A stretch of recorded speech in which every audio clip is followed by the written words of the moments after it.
Hi guys, it is April from Getting Hygge With It. Today I'm here with an unhaul for you. I have 9 books that I'm getting rid of off of my shelves and I wanted to share them with you, so let's get into it.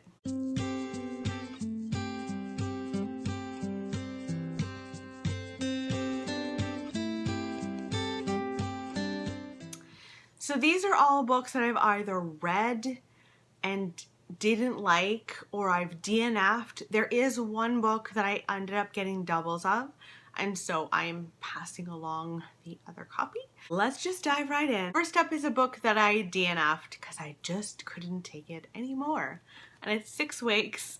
This is a sci-fi story about a crew on a spaceship. They wake up in their sleep pods and there's blood everywhere, and what usually happens when you get new bodies, because you can just transfer your memory and all of your thoughts over to a new body when yours gets kind of decrepit and old.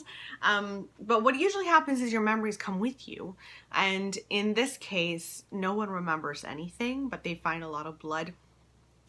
I loved the concept of the story so freaking much. Like, I genuinely was so excited about the story, and then it wasn't good to me. I listened to this on audio and the author herself was narrating it, which was an enormous mistake. There was no life to her storytelling, and she also made it really annoying with the jokes that were in here. There were so many jokes about their situation, and I don't think you would be joking around if you were in this particular situation.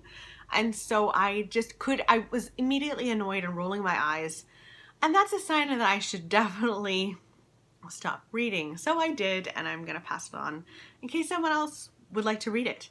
Another book that I was kind of actually surprised that I didn't like was Wide Sargasso Sea by Jean Rhys. This is a bit of a retelling of Jane Eyre in the sense that we follow the mad woman in the attic and her backstory. So we follow her from when she's a very young girl until she meets her husband, and I wanted to like this so much more. There were actually several times that I was like, maybe I should stop reading, but this was 150 pages. It's just not a good sign if you want to stop reading and it's only 150 pages to accomplish it. I did finish it, but at the end I was like, it just didn't do anything for me. There was a lot of racism in here that made me feel incredibly uncomfortable. It just really was not for me, and I feel sad about that, but there we have it. Another shocker for me was Coptown by Karen Slaughter. I love Karen Slaughter usually. This is a standalone book about a group of cops in Atlanta in 1974, and there is someone killing the cops in Atlanta, and we meet the team, the police team, who are trying to sort out what in the world is happening. They are probably the most racist, homophobic, misogynistic cops you'll ever meet. In this book, at least, they really are. And I, at the end, didn't care if there were cops being killed because they were horrendous people. And in the end, I forgot who actually was the killer. Like, I was like, oh, it was that person? Who is that person again? Because I just didn't care. Yeah, I don't recommend this book. So I'm going to get rid of that. I'm also going to get rid of The Secret History by Donna Tartt. Now, I started this earlier in the year and put it down, and every time I thought about picking it back up, I would cringe, and that's because the characters are so unlikable. Not only are they unlikable, like, I actually like a character when they are, I don't know, so bad they're good, if that makes sense. Like, I love villains and all of that, but these were like very pompous college kids at a New England college, and they're studying ancient Greek, and one of them dies. You know, at the beginning one of them dies, and you find out why. And I just didn't want to be anywhere near these characters. I hated them that much, and the idea of picking it up again was just like so distasteful to me. I just didn't want to that. I think it was best if I just let this go. So here is the book that I got actually a second copy of. So I'm going to let this one go. It's called The Last.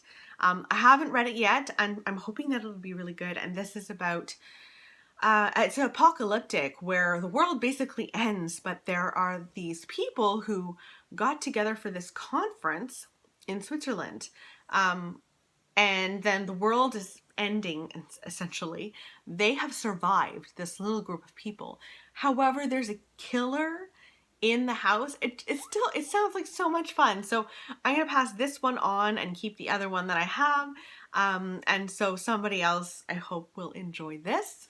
I'm also getting rid of The Huntress by Kate Quinn. I don't like this book at all.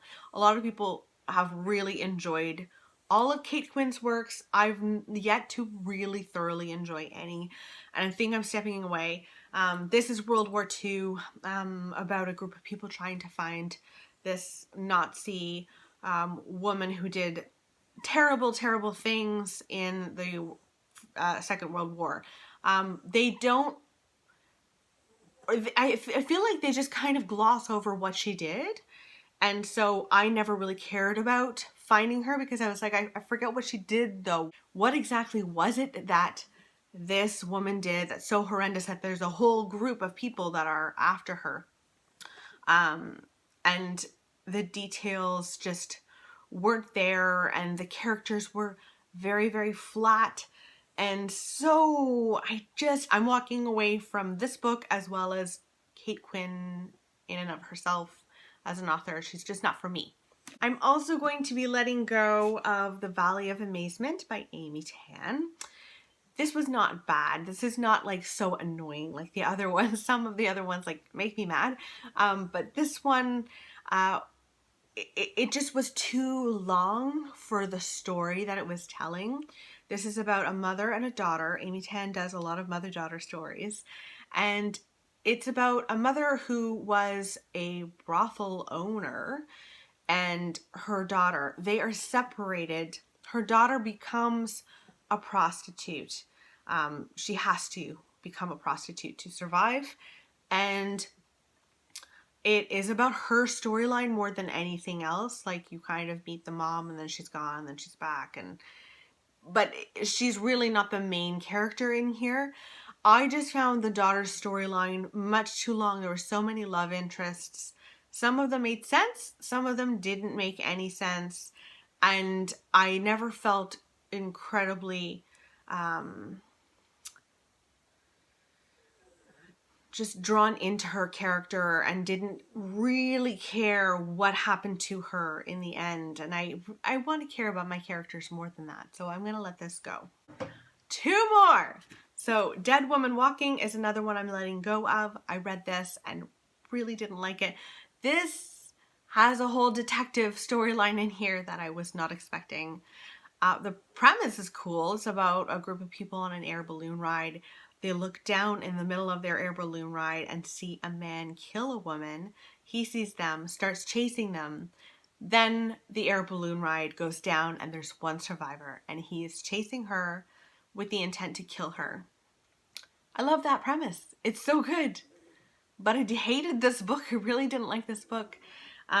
So yeah, no, it's just not for me in the end. I didn't like it. I'm a bit nervous because I really expected the back to talk about the whole detective aspect, because you'd follow this woman on the ground running for her life. And then you'd follow the detective trying to find her because he knows there's this one survivor and he realizes she's in major danger. But it felt like very repetitive. So no, I don't need that. And then finally is a Kate Morton that I read that I didn't really like all that much. It was fine, but it was just fine. And that's The Clockmaker's Daughter. This is about, it's the blurb on the back says it's about a group of artists that go to the summer house to get inspiration for their art. And then one woman is dead in the end. One woman goes missing and you're trying to find out that mystery. what it actually is about is not that. That happens in the last maybe 150-ish pages. You follow so many characters in this book that aren't a part of the artist's journey, and they're all in different time periods. That is very confusing. This really is about a house and the many, many people that have been tied to this house. Some of the narrators and the characters that are tied to the house don't drive the plot forward, and so I found a lot of fault in that. What I did love about this was that we follow a ghost that lives in the house, and we find out what happened to her in the house, and I really enjoyed that storyline. If this just had, I don't know, maybe 100 pages shaved off, and just stuck to the characters that really mattered to the mystery, I think I would have loved this so much more. But there were a lot of characters where I was like, why are you here? Like, what's your point? What's the point of you? So it was fine, but it was not one of my favorite Kate Mortons, so I'm letting it go. Oh, it feels so good to declutter between like this unhaul, and then, as you guys know, I'm doing the Konmari method on my shelves and going like bookshelf by bookshelf and getting rid of books. It just feels so cathartic, and like I'm already starting to feel a difference when I go to my shelves. I feel excited now. So, let me know in the comments below if you've done an unhaul lately, how you felt. What are some of the books that you unhauled? I'd love to know. And I will talk with you soon. Okay, bye.